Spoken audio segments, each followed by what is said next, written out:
सब व्यक्तियों को चाहिए कुछ नियम धारण कर लो। हमारी प्रार्थना, यदि आप अपना मंगल चाहते हो, पहला, रोज ठाकुर जी का चरणामृत पियो, शालिग्राम भगवान का, बिहारी जी का, राधा वल्लभ जी का, राधा रमण जी का, चले जाओ मांग लाओ, वो शीशी में दे देंगे, उसी में 5 लीटर पानी मिला लो, 1 ढक्कन रोज लेते रहो, सालों चलता रहेगा। अकाल मृत्यु हरणम सर्व व्याधि विनाशनम श्री कृष्ण पादोदकम पीत्वा पुनर्जन्म न विद्यते। अकाल मृत्यु आपकी नहीं होगी। कितना सस्ता सौदा है, पर आप पीते हो? आप विचार करके देखो, सब लोग पीना, शराब जरूर पियोगे, चरणामृत नहीं पियोगे, जो तुम्हारा मंगल कर। अकाल मृत्यु हरणम, अकाल मृत्यु नहीं होगी जो चरणामृत पीता है। सर्व व्याधि विनाशनम, समस्त रोगों का नाश करने की सामर्थ्य चरणामृत में। श्री कृष्ण पादोदकम पीत्वा पुनर्जन्म न विद्यते, जो रोज भगवान का चरणामृत पीता है उसका पुनर्जन्म नहीं होता। पहला नियम लो, रोज चरणामृत हम पिएंगे। सुबह उठो, 1 ढक्कन चरणामृत दवा की तरह ले लो। दूसरा नियम, घर से जब निकलो तो कम से कम 11 बार इस मंत्र का स्मरण करो। कृष्णाय वासुदेवाय हरये परमात्मने प्रणत क्लेश नाशाय गोविंदाय नमो नमः। कितने मिनट लगेंगे आप सोचो। बहुत, हम कहते हैं बहुत आराम से कहोगे तो 5 मिनट में 11 मिनट। कभी आपका एक्सीडेंट नहीं हो सकता, कभी आप दुर्घटना में कभी नहीं फंसेंगे, और फंसेंगे भी तो आप सेफ निकल आएंगे। बस इस मंत्र को आप लगभग देखो सबको याद ही है। इस मंत्र को आप 11 बार कह के ये होश रखो कि चाहे जितनी जल्दी हो, घर से निकलने के पहले दरवाजे के अंदर ही खड़े रहो।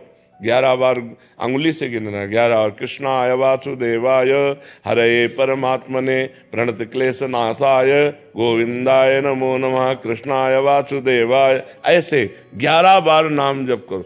रोज सुबह चरणामृत पियो, 11 बार इस मंत्र का जप करके घर से निकलो, और नाम संकीर्तनम यस्य सर्व पाप प्रणाशनम। कभी भी 24 घंटे में 20-30 मिनट ऐसे निकालो जो घर में अपने ठाकुर के सामने बैठकर नाम संकीर्तन कर सको। राधा राधा, जो भी नाम आपको प्रिय हो, नाम संकीर्तनम यस्य सर्व पाप प्रणाशनम, सब पापों का नाश कर देगा। चौथी बात, प्रणामो दुख शमनम तम नमामि हरिम परम। जो भगवान को प्रणाम करता है, भगवान उसके सारे दुखों का नाश करते हैं। 11 दंडवत रोज नियम ले लो। ठाकुर जी घर में जो विराजमान है, सबके विराज, चाहे चित्रपट में हो, चाहे शालिग्राम के रूप में हो, चाहे विग्रह के रूप में हो, 11 साष्टांग दंडवत। राधा वल्लभ लाल की जय, प्रणाम किया, फिर खड़े, राधा वल्लभ लाल की जय, फिर प्रणाम किया, ऐसे 11 बार दंड। 1 बार दंडवत का फल समझते हो? एकोपि कृष्णः कृतः प्रणामो दशाश्वमेधा वृथेन तुल्यः दशाश्वमेधि पुनरेपि जन्म कृष्ण प्रणामी न पुनर्भवाय। 1 बार श्री कृष्ण को साष्टांग दंडवत करने का फल है 10 अश्वमेध यज्ञ का फल। लेकिन 10 अश्वमेध यज्ञ का फल पाने वाले को पुनर्जन्म होगा, वो अपने यज्ञों का फल भोगेगा, पुनर्जन्म। कृष्ण प्रणामी न पुनर्भवाय, कृष्ण को जो प्रणाम करता है उसका पुनर्जन्म नहीं होता। ये हमारी बातें याद कर लो। पहली बात, रोज चरणामृत पियो। दूसरी बात, घर से निकलने के पहले 11 बार कृष्णाय वासुदेवाय इस मंत्र का जाप करो। तीसरी बात, नाम संकीर्तन 20-30 मिनट अपने घर में करो, जितना आनंद पूर्वक खूब डूब करके नाम संकीर्तन करो। चौथी बात, भगवान को 11 साष्टांग दंडवत करो। और 5वीं बात, वृंदावन की रज ले जाओ। जरा सी रज माथे पे रखी रहनी चाहिए, अपने बालों के बीच में जरा सी रज, वो हमारे सर माथे रहेगी ना। जो रज शिव सनकादिक याचत सो रज शीस चढ़ाऊं, किशोरी तेरे चरणन की रज पाऊं। ये वृंदावन की जो रज है, ये ब्रह्मेश्वरादि सुदुरूप पदारविंद श्रीमत् पराग परमाद्भुत वैभवाया सर्वार्थ सार रसवर्षि कृपार्ध दृष्टेश तस्या नमोस्तु वृषभानुभुवो महिमने। ये हमारी 5 बातें याद कर लो, आप सदैव सुखी रहोगे। 5 बातें, उठते बैठते चलते फिरते राधा राधा राधा, और ये 5 नियम धारण कर लो। समझ में आ गए? फिर आप अपने जीवन को देख लेना, कितना मंगलमय जीवन होता है, कितना आपको पॉजिटिव विचार में आते हैं, कितना आपको अनुकूलता मिलती है, कितने आप दुख संकट से निवृत्त हो जाओगे। आप मान लो मेरी बात, लोग जंतुर पर भरोसा करते हैं, लोग कलावा पे भरोसा करते हैं, लोग किसी के आशीर्वाद पर भरोसा करते हैं। हम कह रहे हैं आशीर्वाद का आशीर्वाद हम दे रहे हैं, ये 5 बातें मान लो हमारी, जो तुम्हारा परम मंगल हो जाएगा। इन 5 बातों को जो अपने जीवन में उतारेगा वो खुद अनुभव करके देख लेगा कि हमको वृंदावन में जाने से क्या लाभ मिला। शंभू कुमार जी, राधे राधे। महाराज जी, आप कह रहे हैं कि आप सैनिक हैं। महाराज जी कह रहे हैं कि भगवान श्री कृष्ण स्वयं गीता में कर्म ही पूजा है कहते हैं। देश के हितार्थ जब हम सैनिक राष्ट्र सेवा में व्यस्त रहते हैं या अपने अन्य कर्मों में तत्परता से संलग्न रहते हैं, तो क्या नाम जप या गुरु सेवा से दूरी हमें भगवत प्राप्ति के लिए बाधक है? हाँ बिल्कुल। देखो, कर्म योग और कर्म केवल, इसमें अंतर है। कर्म केवल जन्म मरण प्राप्त कराएगा। जैसे आप राष्ट्रीय सेवक हैं, आप युद्ध भूमि में मारे गए तो आपको स्वर्ग मिलेगा, भगवत प्राप्ति नहीं होगी। लेकिन आप राधा राधा करते हुए युद्ध कर रहे हैं और फिर आपका शरीर छूटा तो आपको भगवत प्राप्ति होगी। भगवान ने कहा सर्वदा सर्वकालेषु मामनुस्मर युद्ध च। 2 बातें कही, केवल युद्ध नहीं कहा, मामनुस्मर युद्ध च, मेरा स्मरण करते हुए युद्ध करो, तो वो हो गया कर्म योग। और केवल युद्ध, ये हो गया कर्म। तो कर्म का परिणाम लोक लोकांतर तक मिल सकता है, भगवान नहीं। कर्म योग भगवत प्राप्ति कराता है, और कर्म योग तब होगा जब मामनुस्मर युद्ध च, मेरा स्मरण करते हुए युद्ध करो। तो भगवान का स्मरण करते हुए यदि आप राष्ट्र सेवा करते हैं तो ये आपका भजन भगवत प्राप्ति कराएगा। और अगर ऐसे ही मर जाते हैं, मान लो युद्ध में ऐसे मर जाते हैं, तो आपको स्वर्ग की प्राप्ति होगी, ना कि भगवान की प्राप्ति। पर स्वर्ग की प्राप्ति होगी जो बड़े बड़े पुण्यात्माओं को होती है, क्योंकि राष्ट्र के हितार्थ आपने प्राणों का बलिदान किया, इसलिए आपका मंगल हो जाएगा। आकाश सैनी जी, सहारनपुर से। श्री हरिवंश महाराज जी, महाराज जी राष्ट्रीय सैनिक के रूप में राष्ट्र की सेवा दी है प्रभु ने। गुरुदेव ये कह रहे हैं कि घर से काफी समय दूर रहना पड़ता है। इस अवस्था में ना तो हम विरक्त हैं ना पूर्ण ग्रस्त हैं, कार्य के चलते पूर्ण अष्टयाम सेवा नहीं हो पाती, बस आपके बल से नियम पूर्ण कर लेता हूं। तो ऐसे में महाराज जी हमें भी निकुंज की प्राप्ति हो जाएगी? अभी पीछे वाले बैच में एक आर्मी के अधिकारी ने प्रश्न किया था, बिल्कुल ठीक ऐसा ही प्रश्न है। देखो, भगवान की प्राप्ति भगवान के स्मरण से होती है, किसी कर्म से नहीं होती। इसलिए भगवान ने 2 बातें कही अर्जुन जी को, मामनुस्मर युद्ध च। अर्जुन, तुम मेरा स्मरण करते हुए युद्ध रूपी पूजा करो। तो जैसे आप राष्ट्र सेवा में हो और आप भगवान का स्मरण नहीं करते हो, आप युद्ध में मारे जाते हो, तो आपको स्वर्ग मिलेगा। कुछ समय तक पुण्य भोग भोगोगे, फिर मृत्यु लोक में जन्म होगा। यदि आप राधा राधा जपते हो और युद्ध होम में भगवान का स्मरण करते हुए शरीर छूटता है, तो आपको सीधे भगवान की प्राप्ति होगी। ये राष्ट्र सेवा बहुत बड़ा कर्म है, छोटा मोटा कर्म नहीं है। क्योंकि अपने परिवार से दूर लगभग प्राय व्यापारी भी कई दिनों के लिए हो जाते हैं, विदेश में जाना है, कई मतलब बहुत ऐसे डिपार्टमेंट हैं जो हर समय परिवार में ही थोड़ी रहते हैं, परिवार से दूर रहते हैं। और प्राणों का कभी भी किसी का भी योग हो सकता है, किसी भी कारण से, या मृत्यु कभी भी किसी की कैसे भी हो सकती है। तो हमको अपने कर्तव्य पर ध्यान देना है। बस खास बात है कि जब हम तैनात हैं तो हम केवल राष्ट्र सैनिक हैं, न उस समय गृहस्थ हैं, न उस समय हम विरक्त हैं। हम अपने प्राणों का बलिदान करके अपने राष्ट्र की रक्षा में हैं, अपनी निष्ठा में हैं। बस इसी से काम होता है। और राधा राधा अंदर जपना है, बाहर से अपने कर्तव्य का पालन करना है। तो जो एक विरक्त सन्यासी को भगवत प्राप्ति होती है, वही एक राष्ट्र सैनिक को भगवत प्राप्ति होगी, या किसी गृहस्थ को भी होगी। यदि वो गृहस्थी में रहते हुए अपने कर्तव्य का पालन करता है और भगवान नाम जप करता है, तो उसे वैसे ही भगवान की प्राप्ति होगी। देखो, बड़े उच्च कोटि के गृहस्थ हुए हैं। जैसे नरसिंह मेहता जी, बेटी थी, बेटा था, पत्नी थी। पीपा जी पत्नी थी, राजा थे। अम्बरीश जी बड़े उच्च कोटि के गृहस्थ हुए हैं। तो क्या वो पत्नी सेवन नहीं करते थे, या भोजन नहीं करते थे, या राजवैभव का? सब बिल्कुल एक गृहस्थ जैसा करते थे, लेकिन धर्म से करते थे और भगवान का स्मरण करते हुए करते थे और भगवान को समर्पित थे। इसी से उनको भगवत प्राप्ति हो गई। तो ऐसा आप भी करें, भगवान को समर्पित हैं, राष्ट्र सेवा में हैं, नाम जप कर रहे हैं। जब घर गए तो भरपूर प्यार परिवार वालों को दिया, और जब तैनात हैं तो राष्ट्र की सेवा के लिए बिल्कुल निर्मोही होकर, राष्ट्र के सामने कुछ नहीं, तो बस फिर भगवत प्राप्ति हो जाएगी। इन संतों को देख के लगता है, अंदर से मन लगता है कि ये जीवन में करना चाहिए। हाँ, ये बहुत बहुत कीमती बात है आपकी, कि मन डरता है कि जीवन व्यर्थ ना चला जाए। बहुत कीमती बात है, और यही आपको भजन कराएगा। यही जो आपके अंदर प्रश्न है कि जीवन कभी व्यर्थ ना चला जाए, ये आपको सच्चे मार्ग में चलाएगा, भजन कराएगा। ये जिसके जीवन में आ गया प्रश्न कि मेरा जीवन व्यर्थ ना चला जाए, वो अच्छी कमाई करके जाएगा यहाँ से। और जो ये कि यार वो तो फिर गलत मार्ग में चला जाएगा। बहुत अच्छी आपके ऊपर भगवान की कृपा है, जो आपकी बुद्धि ठीक है। विनीत शुक्ला जी काशी से। राधा वल्लभ श्री हरिवंश। श्री हरिवंश महाराज जी।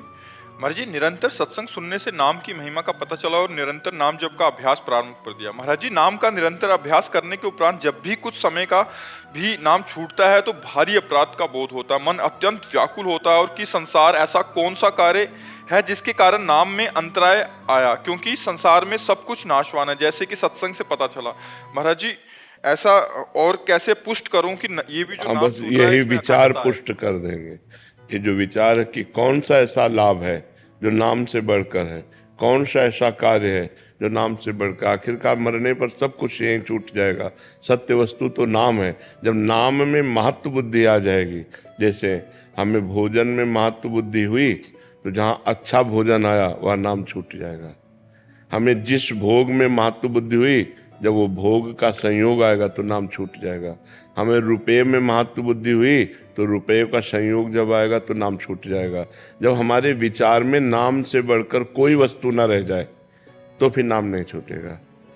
हमारा जो अंदर का विचार है वही नाम छोड़ता है।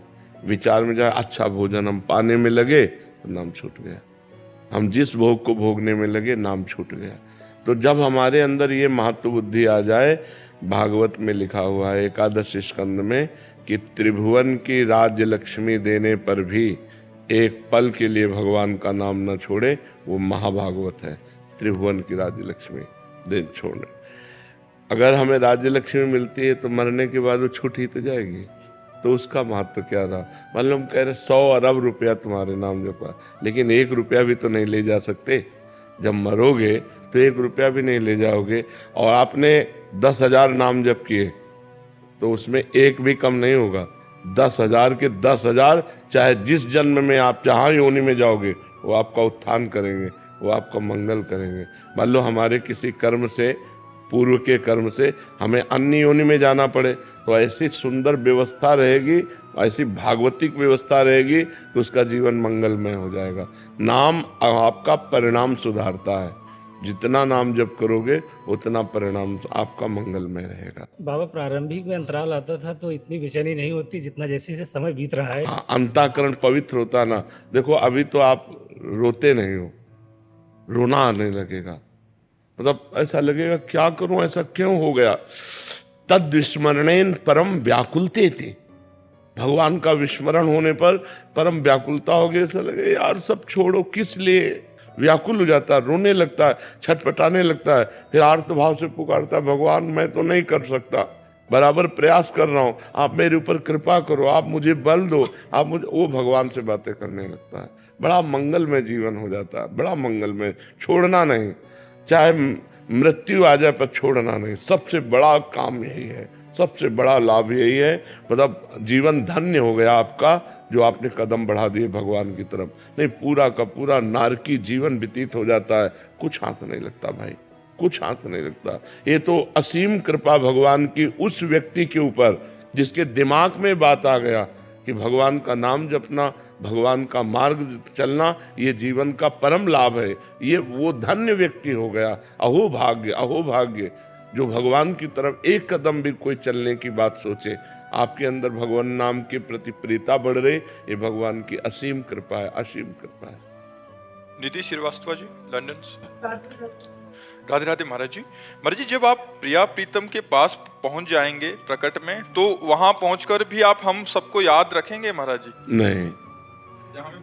नहीं, वहाँ स्मृति रहती ही नहीं, अन्य स्मृति यहाँ नहीं रहती। जैसे अभी कोई प्रभु की ऐसी बात चलने लगे जिसमें जो हमारे स्वाद की हो, मन सकिल जाएगा एकदम, क्या कहना है क्या बोलना है सब खत्म हो जाए। वो एक ही स्मृति रह जाती है, दूसरी स्मृति नहीं रह जाती।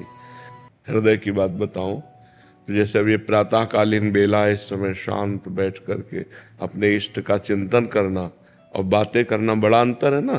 तो अब मन कहता है यार छोड़ो, मतलब आप सोचो आपका मन जब ऐसा कहता है तो हमारा मन कैसा कहता होगा। मतलब हमारा मन तो एकदम भागेगा नहीं भागेगा, पर हमको ड्यूटी दी गई है, ये सेवा दी गई है कि जगत मंगल के लिए आप प्रश्न उत्तर करो, इसलिए ये करते। नहीं तो स्मृति एक व्यक्ति का स्मरण नहीं, आप स्मरण करोगे वो स्मरण हमारे तक पहुंचेगा तो बात अलग है कि जिस गहराई से करोगे। ऐसे मिलने जुलने से हमारी स्मृति नहीं जाएगी।